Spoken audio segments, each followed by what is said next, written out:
Our speaker today is Kurt Miller. He's not unknown to us. He's been part of OAME's advisory board for a long time, but he's moved on from PGE to become even more important.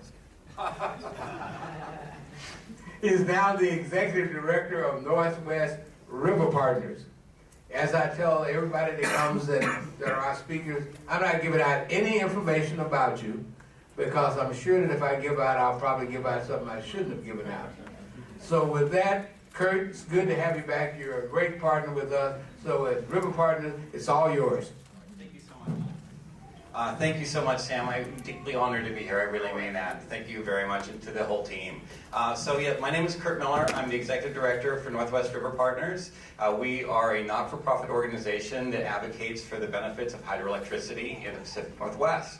I am, as I mentioned, deeply honored to be here today when we think of the likes of the people who have gotten to sit in the seat, our Governor Kate Brown, Senator Lou Frederick, and future Mayor Ozzie Gonzalez. So we're very excited to be able to follow in those footsteps. And to me, I was actually like really intimidated. I was like, it blew my mind. It was like, oh my gosh, how am I gonna live up to that? But then I thought, you know what? What are you gonna do? Someone discovered Memoji magic on their iPhone recently, so that's what this is all about. I know, exactly. But anyway, so for that I thought, you know what? You can belong because you have important things to say. And I really do have some things that are important that I want to share with this audience today. And hopefully I could do my best to fill in or fit in the footsteps of those who've gone before me. So first of all, the thing I want to talk about is the climate crisis or climate change. And one of the things that we've seen very recently is basically a news story almost every day about the dangers of the climate crisis, both for, we've seen, rampant forest fires and going on in California now. They're having blackouts to prevent further fires. But they're blacking out maybe hundreds of thousands of people, and it looks like that may happen for a continuous basis. We also have seen a recent report by the United Nations that came out and said that the warming of the climate is also dangerous to the ocean. It's making it more acidic. It's killing off the food supplies of marine fish, and that it's dangerous to all marine fish species, including salmon. I brought you all chocolate salmon that are not endangered, just as a symbol to help you remember for today. But anyway, so please feel free to take one, and we put some on the back table as well. So next, though, then that obviously means that the Northwest, and we're trying to do our very best as Northwest states, but sustainability is incredibly important now more than ever. And we have to have clean energy and a clean environment if we are going to fight this battle. But the one thing I learned at OAME a little while ago is that you cannot have sustainability without equity. I learned that from my good friend Ozzie Gonzalez for mayor. And I am, but I really mean this, and I say it with a smile, but the truth is that when I took over at Northwest RiverPartners, the thing that I really carried with me is this quote that Ozzie's been saying for some years, because I'm like, we all want clean energy, we all want clean energy resources, but we have to make sure that people aren't left behind when we are moving towards those clean energy resources, and that is critically important if we're going to be successful. So, critical considerations when we talk about decarbonizing our energy supply. So first of all, we want to, the easy targets for these things are electricity and also transportation. And our goal is to decarbonize and put out less carbon in those ventures. The next thing, though, is that by doing that, we will create healthier environments for our fish and wildlife, for our forests, for our people.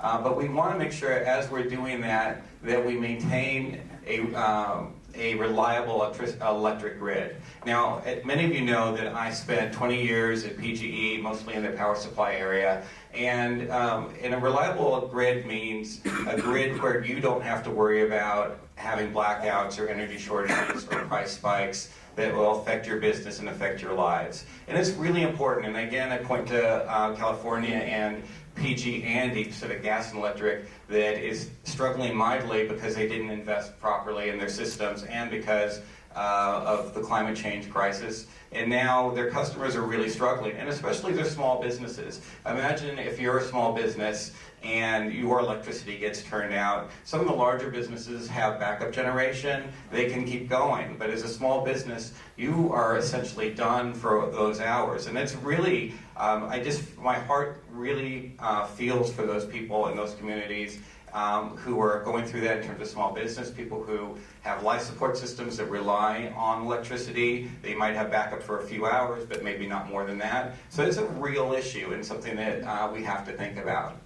The other thing we have to think about is the effect on electric bills. As we transition to cleaner energy, we want to make sure that it's affordable for communities, it's affordable for customers.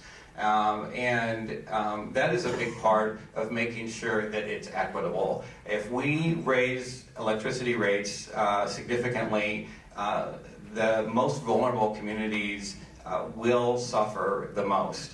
And so it's really important that, and this is the part where we're talking about bringing people along, right? This is the part where we're talking about not leaving people behind. It's the part where we make it affordable so that everyone can continue to participate. So here's where hydroelectricity comes in. So first you have a river and one of the fish, and then you add a dam, maybe? Yes. And what happens is behind the dam, water starts to build up. And what that does is you can think of water, like anything else, has weight. And so as you build up the water behind the dam, that creates weight. That weight creates water pressure. And then when you release it, wait, what happened? I had a cool graphic. There. Oh yeah, there it is. So when you release the water through the turbine, it turns the turbine, and then watch what happens to the city. It's really cool. It only took me 2 hours to do this. It lights up. And yeah, I know, you're very impressed. But that's really important. And then the great thing about hydroelectricity is it does this in a completely carbon-free way.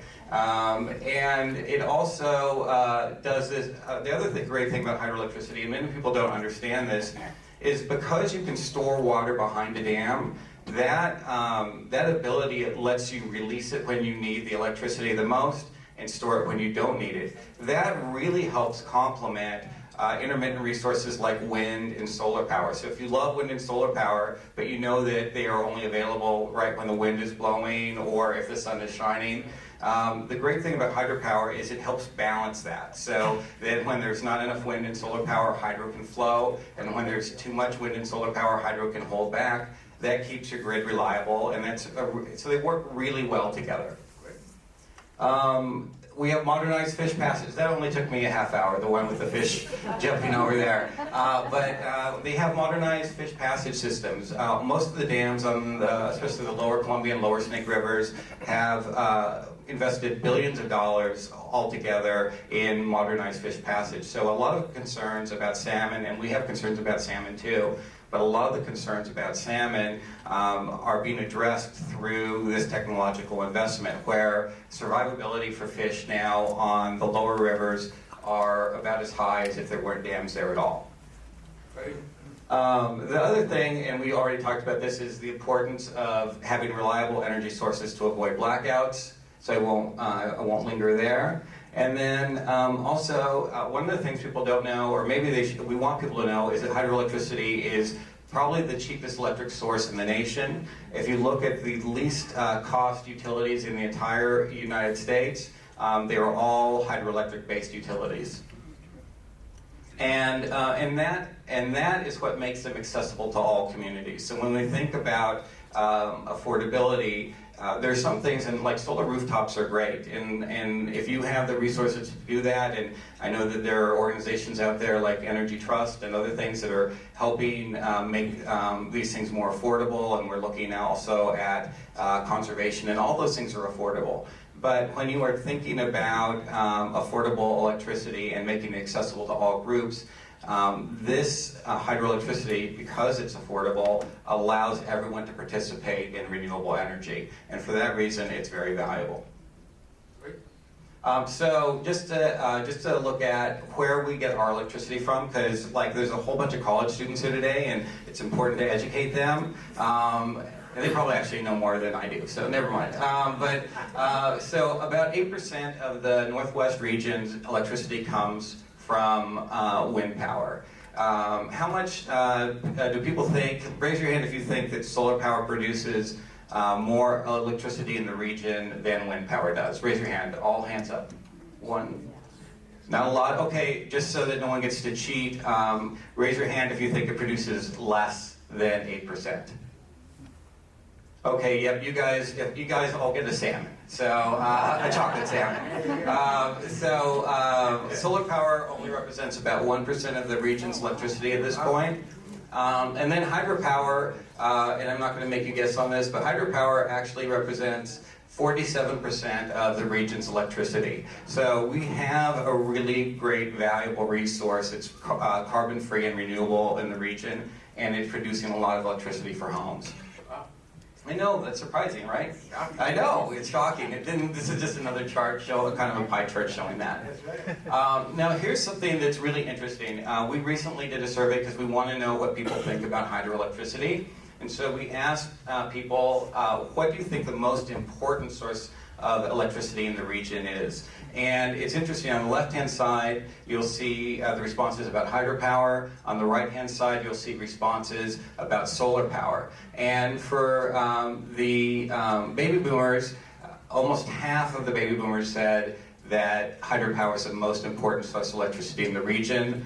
Going down to my age group, which is Generation X, and I just barely squeeze in there, but I do, yes. About a third of us say that hydropower is the most important resource in the region. But then going to millennials, that drops down to 25%. And you can see that that is actually lower than how they respond to solar power by 1%. So, you know, for us, we look at that and we think, okay, hydropower provides about 47% of the region's electricity, and solar power only provides 1% of the region's electricity. But for millennials, they really see solar power, I think, as the future. And so one of the things we want to let millennials know is that we support solar power. We support all forms of carbon-free energy. But we also want them to know how important that hydropower is in helping solar power come onto the grid. Another place that we have room for improvement is by gender. If you look at this and we asked men and women what they thought the most important, how familiar they were with hydroelectricity. And men, basically 60% of men said that they were familiar, as opposed to only about 33% of women. Now, that could be just because men like to pretend they know about stuff. And so that's an interesting sociological question.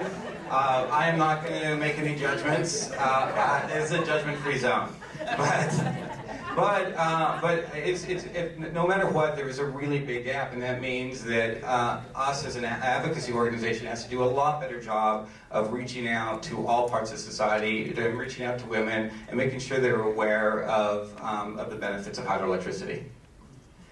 So speaking of that, so I waited a long time to really get into what Northwest RiverPartners does, but we are an advocacy group for hydroelectricity, for its renewable benefits, and for the communities that it serves. I think, yes, for the communities it serves. And we do that through work on public policy. We work both at the federal and state levels. We also publish opinion or op-ed pieces in newspapers and media locally to get information out. We also support science and scientific discovery around the biology of salmon to make sure that we're doing our best to help them in this situation.